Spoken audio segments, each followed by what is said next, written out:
Jimmy's favorite thing to do. Yes. He Drafting. loves it. So Jimmy, Love go ahead and drafting. lead Yeah, the way. so we know. So this Wednesday, 6:30 Eastern, coverage begins for the 2020 NBA Draft.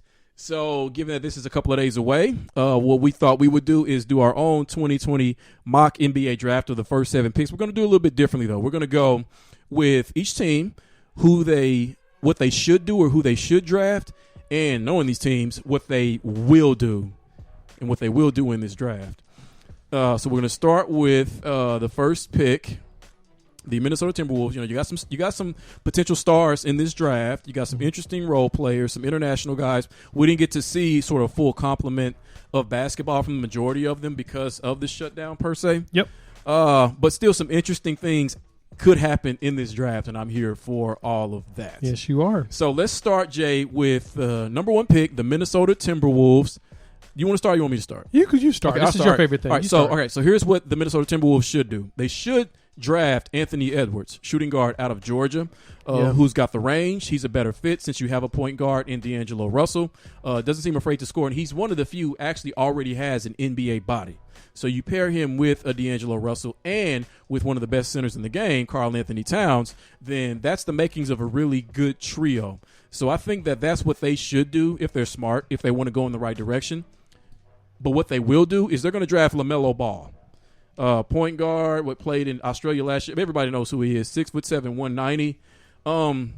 Obviously, really good ball handler, really good passer, can score. He's got the excitement around him. He's got the swag. The majority of the stories in this draft are written around him, not only because of who he is, but because of his father, but because of his brother Lonzo, who's a Pelican. So that's what they are going to do. They're going to make the good splash, and they're going to think that they can pair him and D'Angelo Russell and make that work. I don't believe it, but that's what they are going to do is draft LaMelo Ball number 1. What do you think? Okay, so I believe that what the Timberwolves should do, like you, Anthony Edwards is the best pick. Pairing him with Cat and D'Angelo Russell would be good. It gives them a potential big 3 that they can grow together with, especially having the young wing that's not going to be fully immersed into the game to where he wants to own everything. Mm-hmm. He'll be willing to take the back seat, learn the game, especially because he's young. He's a freshman. He's only 19 years old. Yeah. So by the time he's 22, you'll be at the end of D'Angelo Russell's contract, the end of Karl Anthony Towns' contract. They can re-up and really groom him the way they need to. What they're going to do is they're going to trade out of that pick. They will not be in that pick. Okay. They're probably going to trade down with, I'm going to say, the Detroit Pistons. Okay. And the Pistons are going to select LaMelo Ball. That's what I see. He seems like such a non-Piston, honestly. He is the complete. No, actually, he's about as cocky as them old Pistons boys was back in the 80s. So he's kind of what you want. But like you said, he has that moxie that you want that will attract fans and just get people to watch Detroit basketball again. Mm-hmm. It's going to be fun. Yeah. Number two, the Golden State Warriors make the number 2 pick with all the injuries with Kevin Durant going to Brooklyn. They pick number 2. I think what they should do is take James Wiseman, the center who played for about 3 minutes with Memphis. 7'1", 251. Yeah, really, really good athlete. Likes to drive to the basket. More of a low post player, so sort of a traditional center. Super athletic, loves to run the floor. I think that he would be an interesting fit with this team full of Hall of Fame shooters and Draymond Green if he remains on the team. There's the potential that they could trade out of this pick as well by packaging the number 2 pick and Andrew Wiggins for someone else, for another star, really good player, etc. But if they keep the pick, I think it's James Wiseman, and I think that that's what they are going to do is take James Wiseman as well and get that skill set in there that would really benefit them in the playoffs, because you got to have someone who can play some strong defense, half-court defense, and get rebounds in the playoffs, even if you have a bunch of undersized shooters or guys like the Warriors have. So I think that they're going to take James Wiseman. Okay. I'm going to say what they should do is take James Wiseman as well. I agree. I think having that big man and someone to develop for the days that when Draymond Green is going to be gone will be perfect. What they're going to do, they're going to trade out of that pick. They're going to trade that. They're going to package that with Wiggity Split to the Washington Wizards. And they're going to get Bradley Beal. Man, so then you'd have Steph at the 1, Beal at the 2, Clay at the 3, Draymond at the 4, and just whoever at the 5. Doesn't even matter. Doesn't matter. Wow. I'll play their 5. Wow. You come home with a ring. Like, Yep. Okay. So they're going to either do that. Yeah, that's probably their best pick. Mm-hmm. All right, you're very GM-minded when it comes to this. All right, number 3, the Charlotte Hornets, owned by His Airness, Michael Jordan. What they should do, at least based on what I have here still available, is take LaMelo Ball for the reasons I mentioned earlier, and they need somebody to sell tickets. They need someone to get that franchise on television where people actually want to see them. So I think that they should take LaMelo Ball. Who they will take, because LaMelo's not going to be there, is Anthony Edwards, who, I mean, yeah, he's a really solid player. I don't know if there's much else on the team that can really elevate him, that can keep everything from being on his shoulders. I mean, they got some nice players, but there are reasons why they have been what they have been since the last time they made the playoffs with Larry Brown, Gerald Wallace, and they were the Charlotte Bobcats.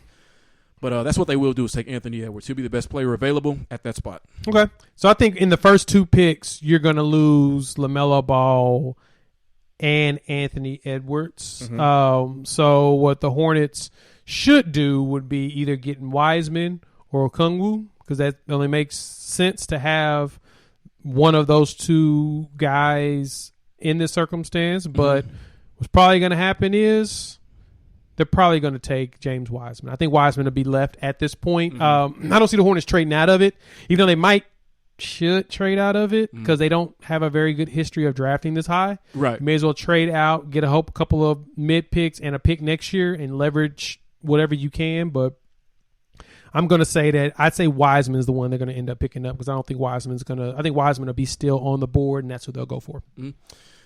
See, number 4, you have the Chicago Bulls. Speaking of MJ, they should take out of Israel Denai Avdija, 6'9", 225. They say that his skill set is similar to Luka Doncic. So even if he's not that, and I mean Luka is a generational talent, so he's probably not that. But if you take that with the young pieces that you already have, with the backcourt of Kobe White and Zach LaVine, with Lauri Markkanen, another international player who's a good, solid player, he's just hurt a lot, and Wendell Carter out of Duke. So if you put them with him and you allow him to handle the ball and play make a little bit more, because Kobe White can score, then that could be the beginnings of a young core that we've been waiting to emerge with the Chicago Bulls team. So he could be the final piece of that puzzle. What I think they will do is I think that they're going to trade that pick. They're going to trade out of that pick with the New York Knicks, who will then move up and take Denai Avdija, out of the belief that he might be the next Luka Doncic. Yes. Wow. That's what's going to happen. Interesting. Okay, so what the Bulls should do is, depending on how the cards fall. So we've got LaMelo's gone. We've got Anthony Edwards gone. We've got Wiseman gone. Their best pick will probably be Denai, like you mentioned, just because they're going to need a playmaker that will help. It's going to help Kobe White and Zach LaVine do some things. But I can see Chicago trying to find a way to trade up and find their way to get LaMelo Ball if Detroit doesn't. That makes sense for them. Kobe White, I've been reading on him that they believe he's better suited as a 2-guard. So it may be better to move him to the 2, have LaMelo at the point, because you 2 young guys to work together. Trade Zach LaVine, send him out because he is coming off a knee injury from a year or 2 ago. What about Zach LaVine to Golden State? Yeah, that could be it. You send Zach LaVine to Golden State, get the number 2 pick. I mean, LaVine would actually work pretty good with those guys. He's a playmaker. So. He's versatile. He okay at shooting, I guess. Yeah.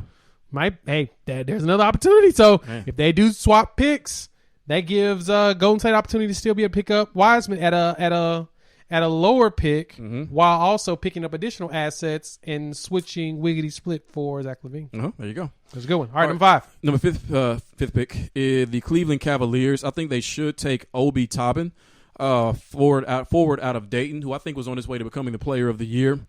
I think the reason why they should do this is because this gives them the opportunity then to trade Kevin Love. And I know that that's probably what they want to do. Right. So you pair Obi Toppin with your young point guard. And so they have Andre Drummond. So I think you keep him. I mean, I think he likes being there as compared to when he was with Detroit. So you have a core of Colin Sexton, Obi Toppin, and Andre Drummond. So I think that's the beginnings of something that in a few years could actually do a little bit of something in Cleveland. But what they will do, they're going to take Killian Hayes, another international player, a guard, because they need another shooter. They do need shooters, and that's, I think, part of what he is. So this is Cleveland. Again, and I'm looking at franchises who are what they are, and part of the reason is how they draft. So I'm kind of basing it off of what they generally do, which is probably not make the best pick. And plus, their shooting guard, who they drafted last year, Kevin Porter Jr., has a gun charge now. So, that could really a recent gun charge. So that could really affect the kind of maneuvers that they make on draft day, and one of which could be finding a two guard to replace him if this is a lot worse than what it may actually look like on the surface. So that's what they will do. Killian Hayes. Okay, I think that what Cleveland should do is Obi Toppin as well. I'm talking with Zach Noble. That's his favorite top 5 guy. He thinks that's going to be the dude that's going to be the sleeper that should move up into the top 5. And to be honest, I think Cleveland's going to do that. That's who's going to be available, and they're going to jump all over Obi Toppin. And like you said, that gives an opportunity to push out Kevin Love's contract, which of course Dan Gilbert likes to save money wherever he can. He saved 50% by moving his car insurance to Geico. And they can ship Kevin Love out, get maybe some more assets, be able to add some more draft picks, and potentially build upon that with Obi Toppin as their main guy. Yes. All right, number 6, the Atlanta Hawks. I think that they are going to take Onyeka Onwuekwu of USC, 6'9", 245, because they say his skill set is similar to Bam Adebayo's. And we see the type, he's already an all-star, Adebayo is, and we see what kind of player and what kind of impact he has on that Miami team. So if there's a guy out there whose skill set is similar, you can mold him into doing what Bam Adebayo does, then that's a win for your entire franchise. So you have him with John Collins, who's a solid power forward, and your franchise player in Trae Young. You have Clint Capella, but I think you can move him. And you should if you're going to draft this player. So that's who I think they're going to draft. That's who I think they should draft. Who they will draft is another wing player, Tyrese Halliburton out of Iowa State. I think it's the wrong pick. And I think, again, looking at the reasons why franchises are what they are, I think that they're just going to add more of what they already have, which is another wing guy. And they have plenty of that. But they're going to believe his talent is undeniable, and they're going to force themselves into believing that he's the best player available, and they're going to take him. Well, the problem is that Atlanta, they have wings, but how good really are they yet? we don't know yet. We don't know because they're all young. So I think I'm in agreement with you on Atlanta. They should take Onyeka Okongwu. I think he's the best pickup for them. That gives them someone an understudy for Clint Capella. He can learn the game, and it gives kind of a pick and roll guy for Trae Young, and Hunter, so they can have something that they can work around with. But I can see them picking a wing. I can totally see them getting if Hayes is available, they're going to take Hayes, and they don't need that. They need to go with the big man and try to build something for Trae Young, someone that can finish. But we'll see. I'm hoping that they go with Okongwu. Yeah. He's a good player. And let's stop at number 7. I think 7 is enough because the draft's kind of at this point it's a toss up. No one's going to be watching after the 7th pick anyway, unless it's whatever team is next. That's who's going to be watching. Then once their team drafts their player, they're going to stop watching. Yeah, you're going to watch your favorite team, and that's it. Which unfortunately I'll be watching all the way to 25 and 28. Right. All right. So the Detroit Pistons at the number 7 pick. I think that I don't know if I'm pronouncing this correctly. Kyra Lewis Jr., guard out of Alabama, or is it some other pronunciation, given that that's traditionally a female name and he's a male. Fun player to watch, playmaker. This would give them the opportunity to trade Derrick Rose, assuming that he's not a free agent already. That's a good question. I'm not sure. I haven't checked. Or it will make him leaving easier for them to take this playmaking guard out of Alabama. That's what they should do. What they will do is take Devin Vassell, forward out of Florida State, under the belief that he is the best player available. And at that point, he may very well be the best player available. But that's what they're going to do. Is there any possibility that they could be looking to move Blake Griffin? Could be. I mean, I did see rumors of that's a conversation piece of sending him to Golden State and getting the number 2 pick. That'd be weird. Get Wiggins and the number 2 pick for Blake Griffin and the number 7 pick. So what would you do? Slide down Draymond to the 3. You have Blake at the 4. You have your 2 guards. And force then Blake center. to play the 5. I mean, that could be interesting. It could be an interesting play. Yeah, it's the problem with Griffin is that he's hurt a lot, and we knew coming out of Oklahoma that he would be. It's just his style of play, but he developed some ball handling skills. He developed some outside shooting. So if you can get him on the court and keep him healthy, and not shooting too many commercials during the regular season because he is a star, then you might have something there. I mean, yeah. I mean, Key is out there in Golden State, so it'd be a lot easier for him to do them. If you think about it. So for them, I say that Detroit trades. They're going to move up. Mm-hmm. They're going to get Ball because it only makes sense to go after him. And Derrick Rose got 1 year left on his contract. He got $7 million this year, so he'll be playing. But that's what I think they should and will do. They're going to move up. They're going to have to find a way to get that playmaking name person to help them with.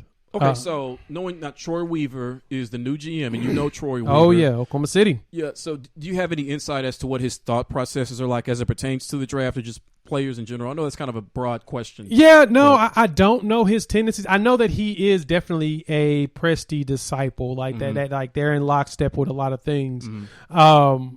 So for me, I think the ball play is they need someone that could potentially be transcendent, and I think that's the closest thing that they have in the draft right now is honestly him. I mean, he's a name already. I mean, if you watch him play, I mean, he's a 6'7" point guard. He's pretty ridiculous on the court. He does shoot too much, and that's just because that's what the era of players do today. But if he starts hitting those shots in the NBA, might be worth it. Yeah. So, see how that goes. Okay, but should be fun either way. Like I said, this Wednesday, beginning 6:30 Eastern, coverage does. So it's going to be an interesting draft. The futures and the fates of various NBA franchises are going to definitely change for the better and for the worse. Oh, I definitely agree with that. So